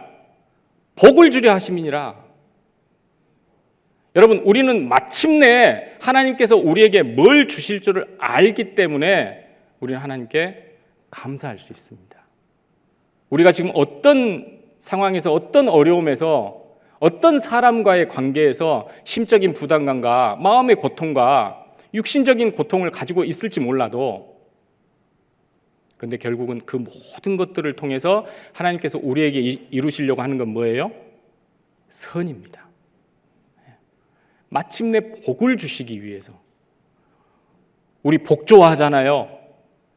그 복을 받기 위해서 우리는 마땅히 무엇을 감당해야 됩니까? 자기 십자가를 감당을 하셔야 됩니다. 여러분, 하나님은 섭리의 하나님이십니다. 하나님은 이 모든 것을 초월해서 이 세상을 다스려 나가시는 분, 그분이 하나님이십니다. 그래서 우린 결과를 알기 때문에 고통 가운데에서도 하나님 감사합니다. 미국의 폴 브랜든 박사라고요, 나병에 대한 권위자가 있습니다. 나병 아시죠? 한센병이라고도 하고 문둥병이라고도 합니다.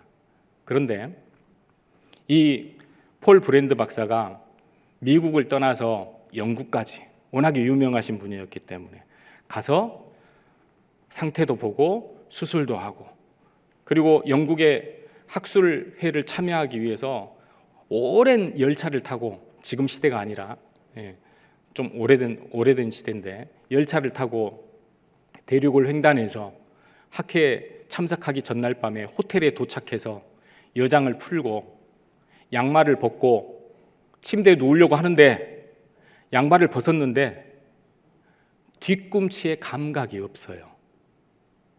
우리는 보통 뭐 이렇게 해도 조금 감각이 없으면 어쩌죠? 이거 하죠. 근데 그분은 나병의 권위자예요.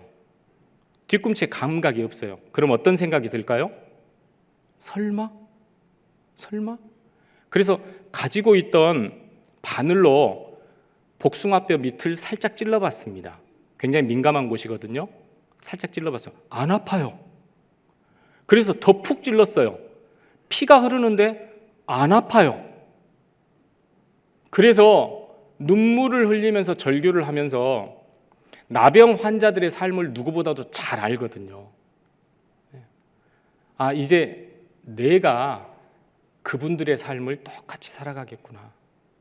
이제 사람들로부터 나는 외면시 되어지고 사람들로부터 흘깃흘깃 되어지는 그런 눈빛을 바라보면서 이제 내가 살겠구나 라고 생각하니까 너무나 슬픈 거예요. 그래서 절규를 하다가 피곤해서 그냥 잠이 그냥 침대 위에서 이렇게 철퍼덕 쓰러져가지고 울다가 잠을 잤습니다. 그리고 아침 햇살이 환히 비춰오는 그 방에서 깨어나서 어제 저녁에 그 슬픔을 다시 한번 생각하고 바늘을 딱 들면서 혹시 오늘 아침에 내 방에 비친 그 저 아름다운 햇살처럼 내게도 한 줄기 햇살이 비치지 않을까 하고 복숭아뼈 밑을 다시 한번 힘차게 찔렀습니다. 어떻게 됐을까요? 우와! 아파서 죽는 줄 알았습니다. 아파서 죽는 줄 알았어요. 전날 열차를 타고 오면서 한 자세로 계속 오랜 시간을 열차를 타고 왔기 때문에 거기에 신경이 눌려서 감각이 잠깐 없었던 겁니다. 예. 아침에 일어나서 그 바늘을 찔러서 그 통증이 온 것을 굉장히 고통스러워했을까요? 기뻐했을까요? 예. 그 이후로 혹시 감기에 걸리든지 어떤 열병에 걸리든지 고통이 올 때마다 이 폴 브랜드 박사는 감사합니다. 감사합니다. 하나님 감사합니다. 그 이야기를 했답니다. 여러분, 고난 당하는 것이 내게 유익입니다. 하나님의 우리에게 축복하시려고 우리를 선택하셨습니다. 우리에게 복 주시려고 우리를 선택하셨습니다. 하나님이 주시는 축복, 복에 또 다른 이름이 있습니다. 바로 고난입니다.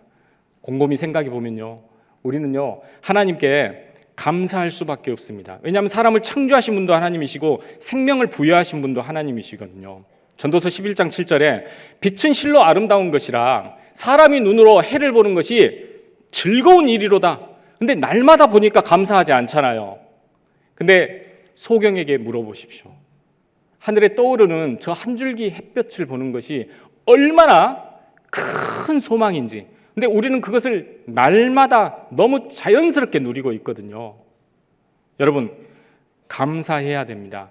하나님께서 지나간 세대에는 많은 이방인 사람들이, 모든 족속들이 자기의 길들을 다니게 묵인하셨어요. 그러나 하나님이 자기 자신을 증거하지 않은 것이 아닙니다. 하나님께서 하늘에서 비를 내려주시고 결실기를 주시는 선한 일을 하사 우리의 마음에 음식과 기쁨으로 하나님께서 채워주셨다고 말씀하셨잖아요.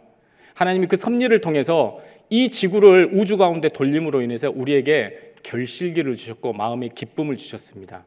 해와 비를 의인과 악인에게 조건 없이 주세요.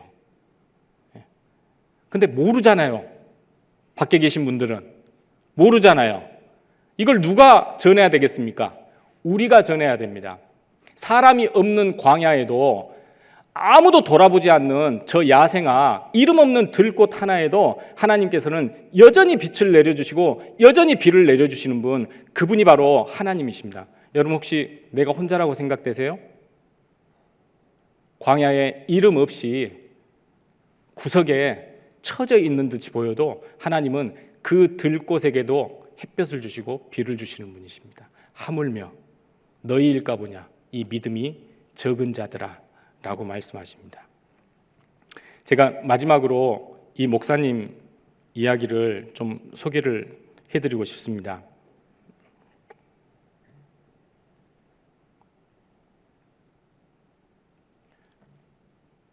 손양원 목사님 아시죠? 이승만 정권이 온전히 수립되지 않았을 때, 그때 이제 여수 순천 지역에서 그 공산 세력하고 민주 세력하고 이렇게 좀 싸움이 있는 일이 있었는데, 여순 사건이라고 그러죠. 그때 이제 공산주의 세력이 자기의 뜻을 따르지 않는 사람들을 잡아서 이렇게 처참하게 죽이는 일이 있었습니다. 그때 누가 죽었냐면 손양원 목사님의 두 아들, 손동인, 손동신, 그 두 아들이 죽임을 당했습니다. 너 예수 부인해? 부인할 수 없다. 그래서 죽임을 받았습니다. 그런데 나중에 손양원 목사님께서 그 두 아들을 죽인 범인이 잡히고 나서, 그 사람이 안재석이라는 사람인데, 손양원 목사님이 탄원서를 계속 제출을 해서 그 안재석이라는 사람을 구해냈습니다. 그리고 구해낼 뿐만 아니라 뭘로 삼았죠? 자기의 양자로 삼았습니다. 그리고 두 아들의 장례식 때 손양원 목사님이 9가지 기도문을 올린 게 있죠. 들어보셨을 겁니다. 제가 읽어드리겠습니다. 나 같은 죄인의 혈통에서 순교의 자식을 낳게 하시니 감사합니다. 허다한 많은 성도 중에서 이런 보배를 나에게 주셨으니 감사합니다. 삼남 삼녀 중에서 가장 귀한 맏아들과 둘째 아들을 바치게 하시니 감사합니다. 한 아들의 순교도 귀하거늘 하물며 두 아들이 함께 순교했으니 더욱 감사합니다. 예수님 믿고서 누워서 생을 마감해도 복이라 했는데 전도하다가 총살 순교 당했으니 또 감사합니다. 미국 가려고 준비하던 아들이 미국보다 더 좋은 천국 갔으니 내 마음 안심되어 감사합니다. 내 아들을 죽인 원수를 회개시켜 아들을 삼고자 하는 사랑의 마음을 주신 하나님께 감사합니다. 내 아들의 순교의 열매로서 무수한 천국의 열매가 생길 것을 믿으며 감사합니다. 역경 속에서도 하나님의 사랑을 깨닫게 하시고 이길 수 있는 믿음을 주신 하나님께 감사합니다. 이렇게 하나님께 9가지 감사 기도문을 하고 모여있는 많은 조문객들에게 지금까지 이런 신앙을 가질 수 있도록 교제해 주시고 함께 해 주셔서 모든 분들에게도 감사드립니다 라고 기도를 했습니다. 1517년도에요 마틴 루터가 종교개혁을 했습니다. 그 전에는 가톨릭이 꽉 잡고 있었죠. 그래서 종교개혁을 해서 그때부터 기독교 부흥기가 왔습니다. 그런데 그것도 잠깐이었습니다. 100년 뒤에 유럽에서 구교와 신교 사이에 30년간 종교전쟁이 일어났습니다. 1618년부터 1648년까지 1517년도에 종교개혁이 일어났으니까 100년 뒤에 신교와 구교의 종교전쟁이 30년 동안 있었습니다. 독일 땅에서 있었습니다. 30년 동안. 근데 전쟁 직후에 흑사병까지 창궐을 해서 그 당시 독일 인구가 1600만이었는데 600만이 죽어버리고 1000만 명이 죽어버리고 600만 명만 남겨져 있는 그런 아주 처참한 도시가 되어져 버렸습니다. 그런데 이 전쟁에 개입해서 승리를 얻었던 프랑스가 누구의 손을 들어주냐면 가톨릭의 손을 들어줍니다. 천주교의 손을 들어줍니다. 그래서 다시 중세시대 그 종교 암흑기가 다시 오게 됩니다. 가톨릭이 득세를 하게 되죠. 이때 독일의 실레지아라는 지역에 한 목사님이 부임을 하게 됩니다. 이름은 슈몰크 목사님이라는 분입니다. 교회에 딱 가봤더니 종탑도 없어요. 통나무와 그냥 흙벽으로만 된 예배당입니다. 그런데 무려 담당하는 구역은 36개 마을이나 돼요. 천주교의 박해로 인해서 종탑도 세울 수 없었고 장례식을 할 때도 가톨릭의 허락을 받아야만 됩니다. 그런데 굉장히 선교에 너무 열심히 해서 30세가 되었을 때 이미 과로로 쓰러지기를 몇 번을 했고 30세가 되었을 때 중풍과 백내장이 올 정도로 36개 마을을 돌아다니면서 신방을 하고 전도를 했습니다. 슈몰크 목사님이. 그래서 36개 마을을 자기 건강을 돌아보지 않고 다녔기 때문에 많은 성도들이 그것에 감동이 되어져서 예수 그리스도를 믿는 일이 점점 많아졌습니다. 슈몰크 목사님이 32살 되던 때 아픈 몸을 이끌고 또 어떤 마을에 신방하고 돌아왔는데 세상에 통나무로 지은 그 사택이 불이 타서 새까만 재가 되어져 있는 겁니다. 그래서 정신이 반쯤 나간 상태에서 두 아들의 이름을 부르면서 아들들이 어디가 있을까 하고 계속 부르면서 찾았습니다. 아무리 불러도 대답이 없어요. 혹시 하고 제가 된 그 집을 잔해를 파헤쳐 봤더니 두 아들이 서로 꼭 껴안고 새까맣게 재가 되어져 있는 겁니다. 그래서 거기 가운데서 무릎을 꿇고 재가 된 아들들을 안으면서 눈물을 흘리면서 하나님께 이렇게 기도를 했습니다. 내 주여, 뜻대로 행하시옵소서. 온 몸과 영혼을 다 주께 드립니다. 이 세상 고락간 주 인도하시고 날 주관하셔서 뜻대로 하십시오. 내 주여 뜻대로 하십시오. 행하시옵소서. 큰 근심 중에도 낙심케 마시고 주님도 때로는 울기도 하셨지 않습니까? 날 주관하셔서 주님 뜻대로 하십시오.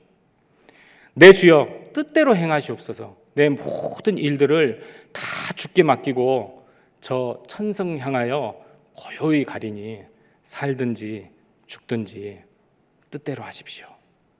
같이 기도하시겠습니다. 하나님 감사합니다. 저희들에게 진리의 말씀을 주시고 또 오늘 데살로니가전서 5장 말씀을 통해서 왜 항상 기뻐해야 되는지, 왜 쉬지 말고 기도해야 되는지, 왜 모든 것을 주님께 감사해야 되는지 그 이유를 또 알려주신 그 하나님의 놀라운 진리의 말씀을 인하여 감사를 드립니다. 주님 오신 날까지 주님만 붙잡고 남은 생애를 살아갈 수 있도록 도와주시고 또 주님이 말씀하신 그 선한 뜻이 무엇인지 말씀 가운데서 늘 찾고 선을 행하는데 담대하게 사도 바울이 그랬던 것처럼 우리의 모든 것을 주께 드리는 그런 삶을 살아가는 저희들이 될 수 있도록 또 주께서 도와주시길 원하옵니다. 수양관에서 축계 수양회가 진행 중입니다. 이 하나님의 사랑을 모르는 많은 정말 너무나도 소중한 한 영혼 한 영혼 주께서 그 사랑을 깨닫게 도와주셔서 하나님의 자녀로서의 삶 그리고 저희와 동일한 천국 소망을 가지고 살아가는 삶을 살아갈 수 있도록 주님께서 허락하여 주시기를 원하옵니다.